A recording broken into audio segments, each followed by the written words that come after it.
Quando a gente vai fazer quando a gente vai fazer a verificação dos sinais vitais dos pacientes, por exemplo, nós verificamos tudo. Os sinais vitais são 5, né?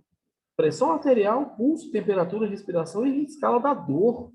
Então, isso são verificações, isso é uma verificação dos sinais vitais. Agora, você só verifica a pressão e a temperatura do paciente. Você não verificou os sinais vitais. Então, é tudo, beleza? Ó, frequência cardíaca, pressão arterial, frequência respiratória e temperatura axilar. Tá faltando aqui a escala da dor, mas eu já falei para vocês, complementei, né? Nível de consciência, se o paciente está com a consciência consciente ou inconsciente, né? Coloração da pele, às vezes a pessoa está muito pálida, né, pessoal? Às vezes a pessoa está por conta de alguma hemorragia, né, e assim por diante. Então, a gente tem que ter esse discernimento, tá? Condições do curativo, se o curativo está íntegro, se o curativo não está muito se está totalmente afixado, né? Tudo isso a gente tem que observar. Quando a gente recebe o paciente na sala de recuperação pós-anestésica, ou ele vai estar com aquela camisolazinha, ou ele vai estar com o lençol. E nós temos que fazer a exposição do paciente, nós vamos verificar, pedir licença, autorização. Lógico que a gente não vai precisar. Se o paciente está com um ferimento no pé, para que você vai querer ver o corpo do paciente todo nu? Né? Pelo menos o pé você vai ter que ver. Né? Se o curativo está íntegro, se o curativo está bem afixado com os paradrapos, né? Se está fixado com o micropóreo, o que for. Né? Então você precisa fazer essa observação, Beleza? Bora lá. Fixação de tubos de drenagem, né, catéteres e recipientes, quantidade de drenagem e aspecto. Então, os recipientes de drenagem, eles ficam presos geralmente na maca, né, ou na cama. E aí, pessoal, a gente vê se está realmente fixadinho, observamos o volume que chegou na sala de recuperação pós-anestésica, fazemos as anotações, o aspecto desse líquido que está sendo drenado, né, se está sendo um aspecto purulento, está sendo um aspecto sanguinolento, né, puro sanguinolento. Então, tudo isso a gente faz a verificação. Tá? Geralmente, nesses locais, é muito raro a gente ter pulso, presença de pulso, mas de sangue sim, então a maioria serão sanguinolentos. Tá? Resposta muscular e força, né? Resposta pupilar, então resposta muscular e força. Então, se é um membro, por exemplo, se tiver com a raquianestesia, por exemplo, ele não vai conseguir fazer a flexão, né, ou extensão dos membros inferiores. Mas, se é um outro tipo de anestésico, aí a gente pede ao paciente que movimente, né, esse membro, né, mexa para um lado, mexa para o outro, levante, abaixe e assim por diante. E aqui está falando resposta pupilar, né? Então a gente vai ali com a lanternazinha e fazemos ali a verificação da resposta pupilar ou não, né? Porque nós temos as pupilas, né? Elas podem estar isocóricas ou anisocóricas, né? Então, por exemplo, aqui tem um olho, a pupila ela pode estar contraída, né, miose, e ela pode estar relaxada, midríase, né? Então, quando ela está desse jeito, ela está anisocórica, né? Mas quando ela está certinha, igualzinha, né? Eu acho que eu não vou conseguir fazer igualzinho, até o olho também ficou maior. Se elas estão isocóricas, beleza. Agora, vocês têm uma pupila com miose, né, que é a contração, e a outra com midríase, pessoal, isso aí não é um bom prognóstico. Isso não é um bom prognóstico, tá? Porque a pupila, e aí você fez o teste com reflexo da luz, né? E essa pupila, ela teve reação e essa pupila não teve reação. Isso não é um bom prognóstico, porque pode ter tido dano neurológico no paciente. Pode ter tido dano neurológico no paciente, pode ter tido uma hipóxia, pode ter tido uma anóxia, né? Faltou oxigênio nesse cérebro e, consequentemente, houve uma lesão cerebral e essa lesão cerebral pode ser irreversível. Eu não sei se vocês se lembram quando vocês virem a anatomia, os polos, pessoal, são invertidos, né? Então, essa aqui é a pupila direita, digamos assim, né? E essa aqui é a pupila esquerda. Então, os polos do cérebro são invertidos. O lado direito do meu cérebro comanda o lado esquerdo do meu corpo. O lado esquerdo do meu cérebro comanda o lado direito do meu corpo, né? Então, os polos são invertidos. Então, se a pupila direita está com midríase e a pupila esquerda está com miose, quer dizer que pode ter tido dano neurológico do lado esquerdo do cérebro com o comprometimento de alguma estrutura que causou lesão cerebral severa nessa pessoa, talvez. Tá? Então, tudo isso a gente tem que observar, pessoal. Jogar lá a lanterninha mesmo, né, no olho do paciente e observar a reação pupilar, tá? Deixa eu acabar aqui.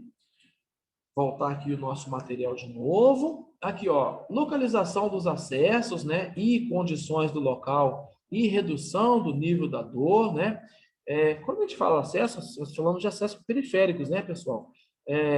Paciente encontra-se com acesso periférico, acesso venoso periférico no membro superior, em membro superior esquerdo, né, com gel com número 18, com boa fluidez, né? Então, isso tudo você tem que relatar, tá joia?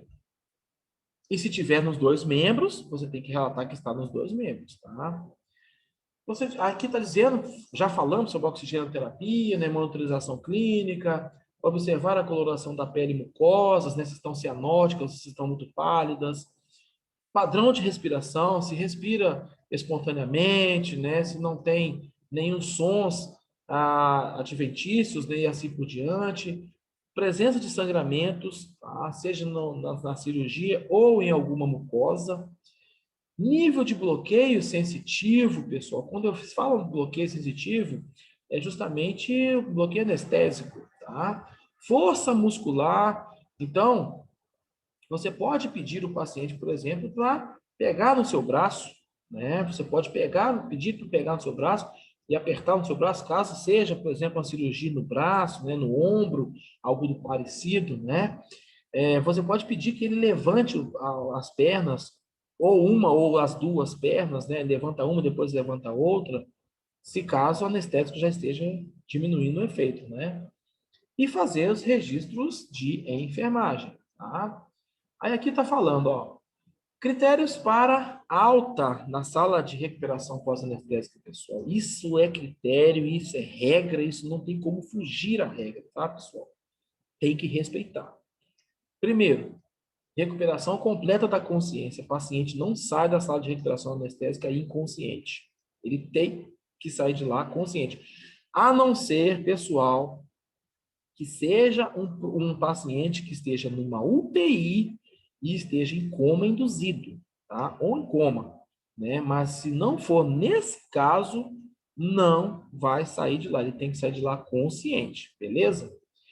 Estabilidade cardiovascular. Então, assim, essa estabilidade cardiovascular, ela também inclui a estabilidade hemodinâmica, né? E assim por diante. Função respiratória normal, o paciente tem, mesmo que seja com auxílio de oxigênio, ele tem que estar respirando normalmente, tá, pessoal? Ele tem que estar respirando normalmente, lógico. Em alguns casos, paciente de UTI, ele vai estar com respirador. Mas a gente já entendeu, quando a gente fala do paciente voltar para a UTI, ele vai voltar com todos os equipamentos, tá? Função motora recuperada, ele não vai sair da sala de recuperação pós-anestésica deambulando, tá, pessoal? Ele não vai sair de lá deambulando, ele vai sair de lá em maca ou em cama hospitalar, tá? Mas a função motora tem que estar preservada, tá? Ela tem que estar restabelecida, beleza?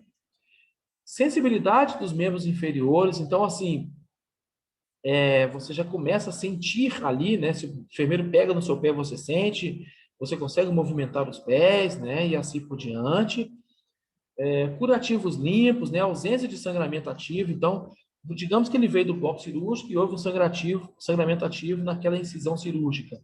É feito um novo curativo lá na sala de recuperação pós-anestésica e ele tem que voltar. E se esse sangramento sujou o lençol, além de trocar o curativo, tem que trocar também o lençol, pessoal. Não se troca só o curativo, não, tá? Não manda o paciente para a ala com o lençol sujo, e muito menos com o curativo sujo, tá? O curativo tem que ser limpo. Se mandar, isso dá um BO, pessoal. Isso dá um BO que vocês não têm noção, tá? É pancada. Isso dá até advertência, tá? Alimentação, deambulação e micção. Uma dos critérios da alta, né, é justamente a micção, pessoal. Tá? A evacuação até que não, mas a micção sim. Né? Porque quando a gente recebe algum anestésico, quando o paciente recebe algum anestésico, seja peridural, seja raquianestesia, né? Ou até mesmo sedação, os esfíncteres, principalmente o esfíncter da bexiga, ele fica contraído, né? Ele fica ali meio bobão, meio bestão, né? E aí a pessoa fica ali com aquela bexigoma enorme, não consegue fazer ali a sua micção. E aí a gente tem uns truquezinhos, eu até falei os truques para vocês, né? Abrir lá a torneira, abrir o chuveiro, deixar o paciente escutar, colocar um copinho com água para ele mexer ali as mãos, dar água para ele beber, né? Se ele puder beber, lógico, né, pessoal? Mas não, é o que eu falei para vocês. Não é dar uma garrafa d'água e mandar ele beber uma garrafa d'água. E ali ofertando pouquinha quantidade de água, ele umedecendo a boca, né? Ele escutando aquele som do banheiro, tanto da torneira, da pia, quanto do chuveiro, ele já consegue ali tentar liberar o esfíncter da bexiga, né? E aí, depois que ele tiver a primeira micção, aí sim ele é liberado para a sua aula. E outra coisa, se ele estiver deambulando, né? Lógico que ele não vai deambular dentro da sala de recuperação pós-anestésica. E a sua alimentação, pessoal. Às vezes, ele está na sala de recuperação pós-anestésica, não tem empecilho, né? Não tem empecilho que faça ele, que possa tirar o ato de a se alimentar dele, então ele pode se alimentar, ele não está de dieta zero, de nada, ele não tem nada, não tem nenhuma patologia de base, por exemplo, câncer de boca, né? Nada que impeça a alimentação, ele pode se alimentar sim, seja por via de sonda, seja por via oral, né? Então ele pode, gastrostomia, ele pode se alimentar facilmente, e aí sim é um critério de alta. A avaliação de drenos, né? Se esse dreno está bem afixado, se esse dreno não está desposicionado, se ele não foi retirado por algum acidente, algum trauma, né? Então tem que fazer toda essa avaliação do dreno, que também é um critério de alta, tá, pessoal? Outra aqui, aqui agora a gente vai ver uma sala de recuperação pós-anestésica, né? Se vocês observarem, eu tirei isso da internet, tá, pessoal? Não sei de onde é isso. O que acontece? A sala de recuperação pós-anestésica, aos pacientes, se vocês observarem, eles têm que ficar cobertos, né? Por conta da hipotermia. Você tem que cuidar do seu paciente, ele não pode sentir frio. Então, se não tiver cobertor para todos, pelo menos um lençol tem que ter. Às vezes o paciente também é muito calorento, né? Ele sente muito calor. Então, às vezes, o outro já é mais friorento, né? Então, é aquele que é mais friorento, você vai lá, arruma um cobertor para ele, aquele que é mais calorento, você vai lá, tira um cobertor, deixa só o lençol, mas precisa preservar a integridade do paciente para não ter essa hipotermia, né? E se vocês observarem, pessoal, as camas, elas ficam com o protetor lateral erguido, tá? O protetor lateral tem que ficar erguido, pessoal. Não existe você deixar um paciente na sala de recuperação pós-anestésica com proteção lateral da cama baixada. Isso aqui é risco. Se o paciente cai de cabeça no chão aí, acontece um problema gravíssimo, né? Pode ter um traumatismo craniano. Teve um paciente que aconteceu isso com ele, olha só. Ele foi para o HGP fazer uma cirurgia na coluna e ele acabou ficando paraplégico por conta dessa cirurgia, né? Eu cuidei desse paciente um tempo e alguém deixou ele na cama, lá no quarto já, não foi na sala de recuperação pós-anestésica, com a proteção de cama baixada, né? Protetor da cama baixada. E aí, pessoal, digamos, ele estava de sonda vesical de demora, o saco coletor, né, o reservatório estava de um lado e ele caiu para o outro lado da cama e caiu no chão de cabeça, sabe? Ele desmaiou. E ele não sabe o tempo que ele ficou desmaiado lá de cabeça no chão, com a batida da cabeça no chão. E quando o pessoal foi lá buscar ele lá, né, que viram ele no chão, ele estava sem acompanhante, a sonda tinha esticado tanto, pessoal, ela não desconectou do coletor. A sonda não desconectou do coletor. Normalmente ela desconecta, mas ela não desconectou. E ela esticou tanto que, deixa eu colocar aqui para vocês entenderem, olha só. Deixa eu só apagar isso aqui, ó. A sonda esticou tanto, digamos que isso aqui é o pênis dele, né? E a sonda estava aqui. O que que aconteceu? Como a sonda estava lá na bexiga dele, pessoal, a sonda lacerou o pênis dele todinho, abriu o pênis dele todinho, sabe? Só parou de abrir quando estava na cintura pélvica dele. Então ela abriu o pênis dele todinho. Eu nunca tinha visto aquilo na minha vida, sabe? Então, foi uma coisa que eu fiquei muito assustado quando eu vi, né? Eu não vi esse acidente dele, lógico. Quando eu conheci esse paciente, eu cuidava dele na casa dele, eu fazia troca de sonda na casa dele, sabe? E os médicos lá no HGP não tinham feito a cirurgia para fazer de novo ali a cirurgia plástica, né, para moldar o pênis dele de novo. Então ficava aquele trem aberto, igual um leque, sabe? Totalmente aberto. E que dava um nervoso na gente, as estagiárias ficavam doidas. Meu Deus, professor, que trem dá nervoso demais. Realmente dava muito nervoso, sabe? E ele sofria muito com aquilo ali, já tinha entrado com o processo contra o HGP, para o HGP fazer a cirurgia nele. Eles nunca tinham feito, sabe? Então, assim, era uma situação muito complicada. Só que da sonda, ele nunca mais ia se livrar, sabe, pessoal? Da sonda, ele nunca mais ia se livrar. Ele ia ter que utilizar a sonda para o resto da vida dele, sabe? Então, foi uma situação bem complexa. Então, na sala de recuperação pós-anestésica, a gente tem que ter toda a cautela, pessoal. Não é só na sala de recuperação pós-anestésica, em qualquer lugar. E outra, aconteceu um problema desse no paciente, é culpa nossa. É a gente que vai responder por isso, pessoal, tá? Aí está dizendo aqui, a monitorização, né, pressão arterial.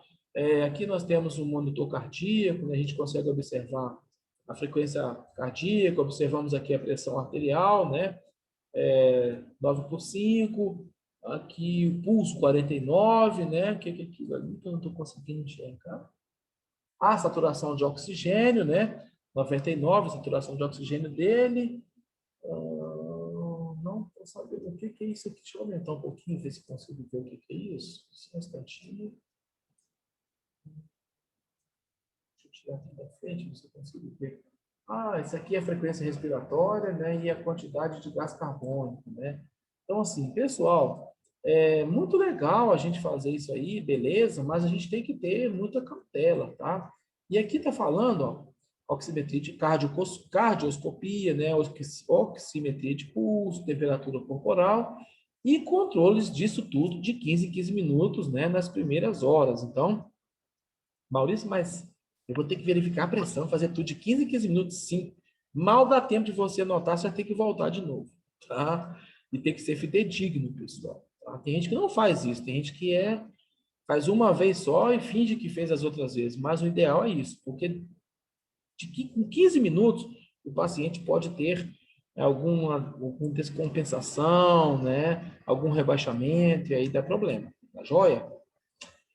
Gente, chegamos aqui no final da sala de recuperação pós-anestésica. Alguma dúvida, alguma coisa que ficou para trás que vocês precisam perguntar? Fiquem à vontade, nós estamos aqui para isso. Aproveitem, né? Eu tento tirar as dúvidas, vai que eu não saiba, e aí eu vou lá pesquisar no Papai Google, né, para responder para vocês.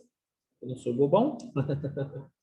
Alguma dúvida, pessoal? Querem acrescentar alguma coisa? Querem perguntar alguma coisa? Fiquem à vontade. Se tivesse já ido. Oi? Ido para onde, Perdão, comadre? professor. Perdão, Ido, professor. ido para onde, comadre? Você queria ir para onde? É, né? Porque eu tô tentando pedir uma comida aqui pra mim. Desculpa, professor. Ou Sem querer pede para mim apimentei. também. Manda para mim também, ali aqui na 709 Sul. Manda um Não, eu podrão tô desse em tamanho Tocantins, assim. não tô em Palma, não. Tô em Tocantins. Mentira, você tá na Xerentina. Eu tenho uma mãe aí, Tem? Qual é o nome da sua mãe? Dedé. Enedirene. Não conheço. A Nedi do Pedim, Pedim mecânico. Pedi chupé. Não, mecânico. Irmão, é pai do Túlio, da Núria. Conheço, conheço. A Ah, Mucura você é mora aqui. parente deles? A Mucura mora aqui comigo, a Núria. Ah, não sabia, não. Conheço É, sim. me adotaram a família inteira. O senhor Madrinha, conhece o Jean conheço, do conheço, Mercadinho? Meu pai. conheço. É não, moça. É meu pai. Ih, já comprei muita coisa aí já. Eu trabalhava lá É o meu pai. trabalhava lá no Cemix com os gerentes. Cemix Oaran. Pois é. Trabalhei 4 anos. Pensa. Então Pegadinha boa. você é cabocona, picom. É, assim, né? Me passar o feriadão aqui com o pai. Coisa boa, melhor trem do mundo. Pensa. É.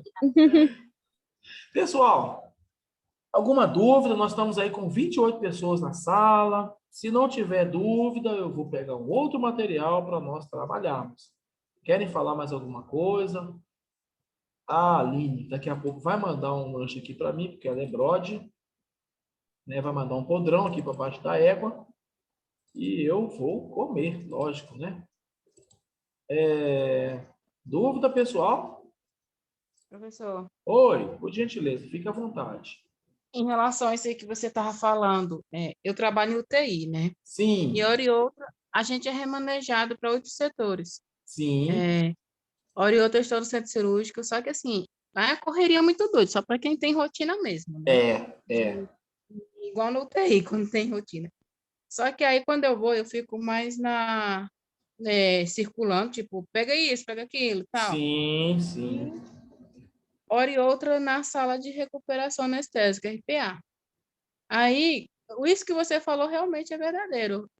Tipo, o cuidado com o curativo, não levar material ou paciente com sangue, sujo de sangue, porque realmente elas falam, nossa, isso aqui, se você souber o tanto que isso aqui é terrível, você não manda nem com uma gota. Por mais que você vai fazer um acesso e pinga aqui, você tem que trocar, porque Exatamente. realmente é um BO.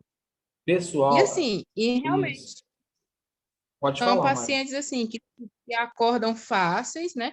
E outros Uhum. não. Tem uns que são mais sonolentos, demoram mais. É, E outros não. Nossa, tipo assim, acorda e assim, não senti nada. Para mim tá tudo bem, né? Igual uma paciente que fez uma rinoplastia. Ela acordou tão bem que ela pediu, nossa, eu quero ver o espelho, quero isso, quero ver como é que ficou, Olha né? só. Então, assim, é de paciente por paciente mesmo. Exatamente. Muito boa a sua contribuição, Maria. Pessoal, a rotina de qualquer setor, de qualquer ala, né? Ela tem a sua rotina, ela tem ali o que você pode, o que você não pode fazer. E isso tudo que eu acabei de falar para vocês é porque eu já vivenciei, né? Tanto quanto profissional, quanto a paciente mesmo. Então, tudo isso que a gente conversou aqui, essas dicas que eu dou para vocês, que não está aqui no material, né? Porque eu falo muitas dicas para vocês, é justamente para vocês pegarem melhor, né? Pegarem melhor o conteúdo, para vocês afixarem melhor o conteúdo, porque às vezes, se eu for colocar tudo de dica que tem que colocar dentro aqui desses materiais, a gente não acaba uma aula dessa, não. A aula dessa fica com 300 slides, né? Então, a gente tem eu preciso passar isso tudo para vocês, e por isso que eu falo, pessoal, às vezes a contribuição da Maria foi muito boa, né? Às vezes uma dúvida sua é dúvida do colega, né? Igual, alguém pode se perguntar, mas Maurício está falando aí esse sangue. Será que isso é verdade mesmo? Mentira, eles mandam tudo sujo de sangue mesmo. Aí a Maria já confirmou que é verdade. A gente não manda paciente de um setor para outro, todo sujo de sangue, todo defecado, urinado, né, sem dar banho no leito. Não, não existe isso. A gente tem que limpar o paciente, fazer acesso venoso, ver se está tudo bonitinho, né? Tirar. Gente, quando a gente manda um paciente para o bloco cirúrgico, quando a gente manda um paciente para o bloco cirúrgico, a gente manda ele preparado, com acesso venoso.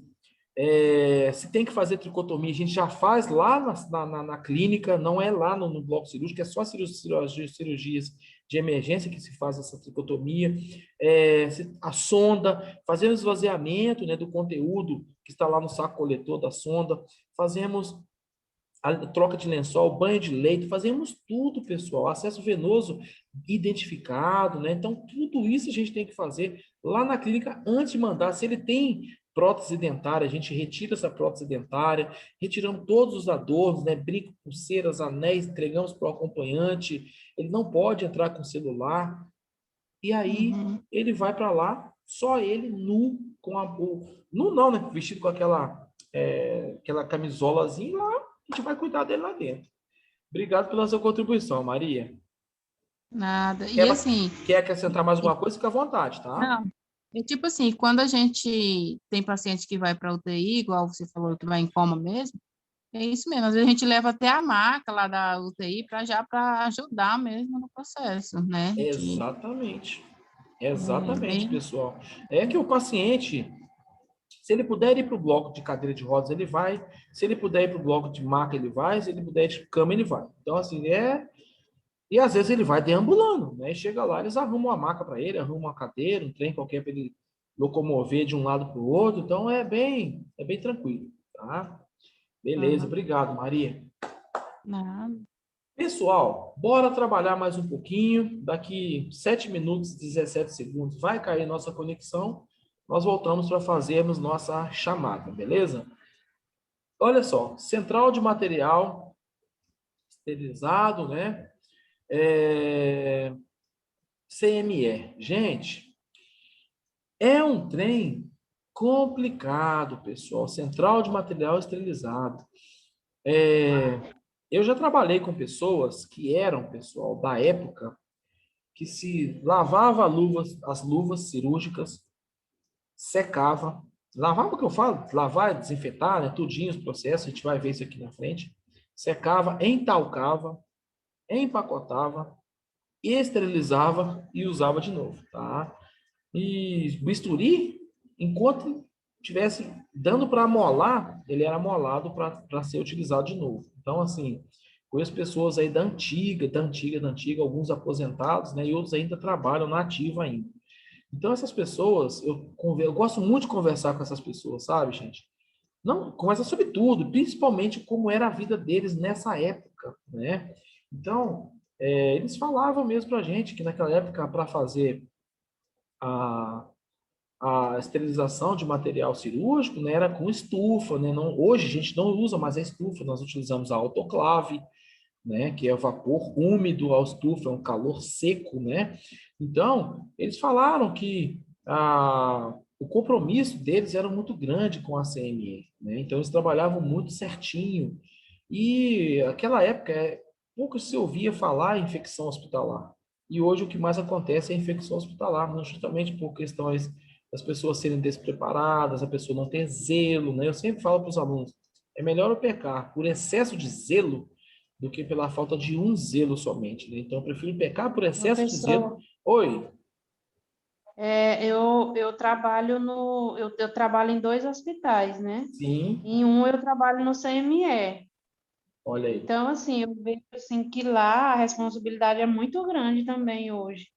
muito, O muito. cuidado com a infecção hospitalar, com a manipulação de material, tudo isso, eu acho que hoje eu imagino que está mais ainda maior o Rigoroso, cuidado, né? né? Não, mas aí que vem, Maria. Rigoroso. A rigorosidade é a mesma, só que o problema É, vai do profissional, mas talvez não lá na CME. Às vezes, na hora de abrir lá uma compressa estéreo, na hora de calçar uma luva estéreo, é lá que eu estou falando que acontecem os principais problemas, né? Pode acontecer é, na CME, pode acontecer problema via da CME, pode acontecer. Mas, e outro, pessoal, na CME, vocês vão entender agora, olha só, deixa eu colocar aqui o nosso quadrozinho, olha só.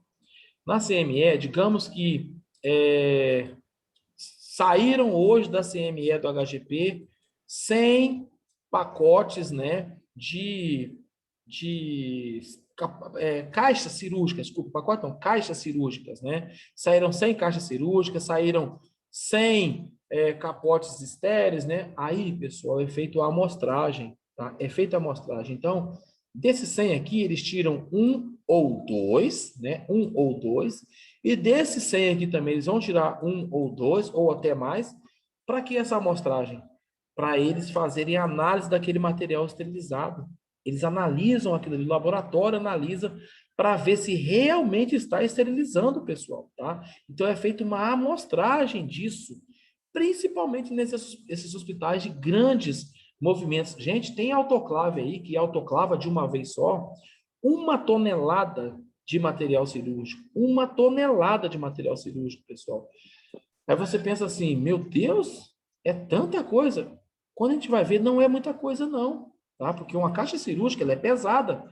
Com todo o instrumental cirúrgico dentro, ela é muito pesada. Então, ela consegue autoclavar 1 tonelada de cada vez, né? Então, a gente tem essas particularidades, entendemos isso, que é importante, como a Maria falou, né? A rigorosidade no sistema, né? Em todo o processo, ela ainda acontece, mas em algum momento pode perder essa rigorosidade e haver contaminação, e aí haver infecção no paciente, né? A gente viu o que é uma infecção pós-operatória, né? Hospitalar pós-operatória, ela pode se dividir em imediata e imediata, né? Imediata é aquela até 24 horas, a gente acabou de ver isso. Imediata é a partir de 24 horas até 7 dias, e a tardia de 7 dias em diante, né? A gente acabou de falar sobre isso. Então, pessoal, infelizmente isso pode acontecer, né? Só para vocês terem Eu ideia. acho que, Só para eu vocês acho que terem ideia. antes não tinha esses testes, né, professor? Esses testes para de Tinha. laboratório, biológico. Essa teste da amostragem, Maria, Sim, sempre imagino que teve. tinha antes, Esse né, há controle, muitos anos atrás. esse controle sempre existiu, sabe, Maria? Só que aí, o que acontecia? Como naquela época não era autoclave, que é o vapor úmido, era a estufa, quando eles faziam os testes nas caixas, eles viam que algumas, por exemplo, as bactérias, né? Deixa eu voltar o nosso quadrozinho para cá. Olha só, o que acontecia? Deixa eu voltar o nosso quadro. As bactérias, por exemplo, algumas viravam um esporo, né? Então, elas esporulavam, né? Então, isso aqui é um esporo que está escrito, tá? Então, algumas bactérias esporulavam, elas resistiam àquele calor seco, né? E aí foi onde alguém foi estudando, falou, não, vamos tentar então o calor úmido, porque aí com a água destilada utilizada na autoclave, ela penetra em todas as partes, dentro e fora dos pacotes, pessoal, porque é um calor úmido, né? E tem o tempo de autoclavagem, né? 15 minutos a 150 graus, 180 graus, depende do que vai autoclavar. E aí, Maria, você falou assim, mas naquela época não se testava. Testava. E foi através desses testes, Maria, que eles perceberam Uhum. que não funcionava mais o calor seco. Tinha que ser o calor úmido, que era autoclave, e não mais a estufa. Entendeu? Porque não era aquele material que já foi utilizado. Eles testavam a amostragem mesmo. Pegava ali 1, 2 caixas do que foi feita a esterilização e viam que tinha resíduos ainda, né, de micro-organismos vivos, tá? Porque as bactérias são muito prodígias, né? São animais que se adaptam muito bem ao meio, né? Se adaptam muito bem ao meio. Então, elas conseguiam ali esporular facilmente.